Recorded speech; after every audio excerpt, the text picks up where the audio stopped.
ناظرین، آپ دیکھ رہے ہیں ہمارا چینل علم کی بہار اور میں ہوں آپ کا ہوسٹ علی۔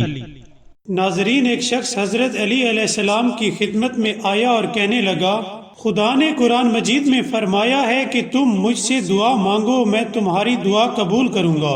اور اکثر ایسا ہوتا ہے کہ ہم خدا سے دعا کرتے ہیں لیکن دعا مستجاب نہیں ہوتی۔ حضرت علی علیہ السلام نے فرمایا کہ 8 چیزوں کی وجہ سے دعا قبول نہیں ہوتی۔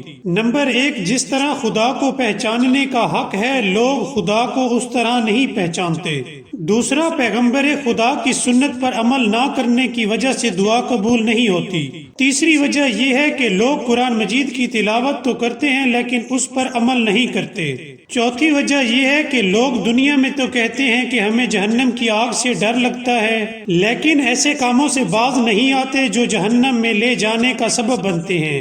پانچویں وجہ یہ ہے کہ لوگ جنت میں جانے کا شوق رکھتے ہیں لیکن دوسری طرف ایسے کام کرتے ہیں جو انہیں جنت سے دور لے جائیں۔ چھٹی وجہ یہ ہے کہ لوگ خدا کی نعمتوں سے فائدہ تو اٹھاتے ہیں لیکن شکر نعمت نہیں کرتے۔ ساتویں وجہ یہ ہے کہ اللہ تعالیٰ نے انسان کو شیطان کی شناخت کرا دی ہے جو کہ انسان کا سب سے بڑا دشمن ہے، لیکن لوگ زبان سے اس سے دشمنی رکھتے ہیں مگر عملاً اس سے دوستی رکھتے ہیں۔ اور دعا قبول نہ ہونے کی آخری وجہ یہ ہے کہ لوگ دوسروں کے عیبوں کو ہمیشہ دیکھتے ہیں مگر اپنے عیبوں کی طرف توجہ نہیں دیتے۔ ناظرین، اس واقعے سے ہمیں سبق ملتا ہے کہ اگر ہم خدا کو پہچان لیں، پیغمبر خدا کی سنت پر عمل کریں، قرآن مجید کی تعلیمات پر عمل کریں، ان کاموں سے دور رہیں جو دوزخ میں لے جاتے ہیں، ان کاموں کی طرف رغبت کریں جو جنت میں لے جانے کا سبب بنتے ہیں، اللہ کی نعمتوں کا شکر ادا کریں، عملاً شیطان سے دشمنی رکھیں اور دوسروں کی بجائے اپنے عیبوں کی اصلاح کی طرف توجہ دیں،